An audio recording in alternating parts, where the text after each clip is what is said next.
विना मती गेली, मती विना नीती गेली, नीती विना वित्त गेले, वित्त विना शूद्र खचले.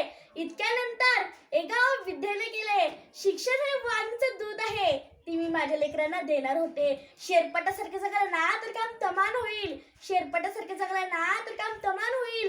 वाघासारखं जगला ना तर नाम होईल, वाघासारखं जगला ना तर नाम होईल. एक मुलगा शिकला ना तर तो एकटाच शहाणा म्हणू शकतो, एक मुलगा शिकला ना तर तो एकटाच शहाणा म्हणू शकतो.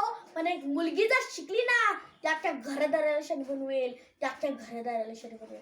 सन्मान्य व्यासपीठावर विरामचिन्ह झालेले मान्यवर शिक्षक वर्ग यांना माझा नमस्कार. मी आयुषी आपल्यासमोर सावित्रीबाई फुले यांच्याविषयी काही 2 शब्द बोलते, ते तुम्ही शांतचित्ताने ऐकून घ्याल अशीच माझी नम्र विनंती. सावित्रीबाई फुले यांचा जन्म 3 जानेवारी 1831 रोजी सातारा जिल्ह्यातील नायगाव येथे झाला. त्यांच्या आईचे नाव लक्ष्मीबाई व वडिलांचे नाव खंडोजी नेवसे पाटील असे होते. त्यांचा विवाह वयाच्या 9व्या वर्षी ज्योतिराव फुले यांच्याशी झाला. विवाहानंतर ज्योतिराव फुले यांनी त्यांना लिहायला वाचायला शिकवले. 1948 साली त्यांनी पुण्याजवळील बुधवार पेठेत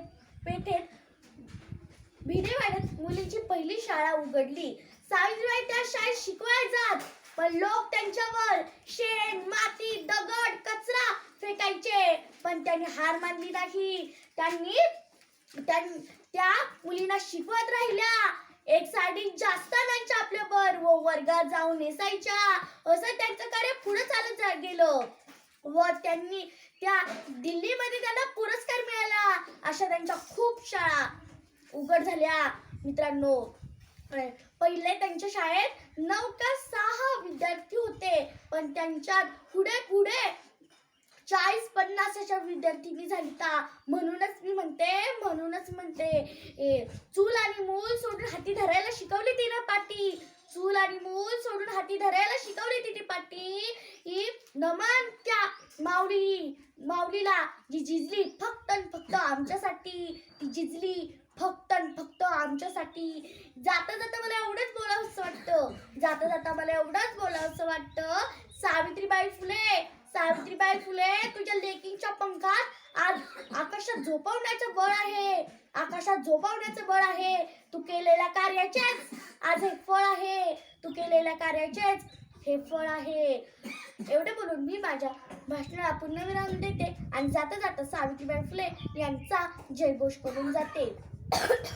फुलेंची तू सून पत्नी ज्योतिबांची, आई या जगाची तू सावित्री माऊली. फेकले लोकांनी शेण, घेतलेस घाण अंगावर, सोसलेस कष्ट अंधारीले राती. ज्योतिबांच्या साथीने आज उजळील्या शिक्षणाच्या ज्योती. धन्यवाद. जय भारत.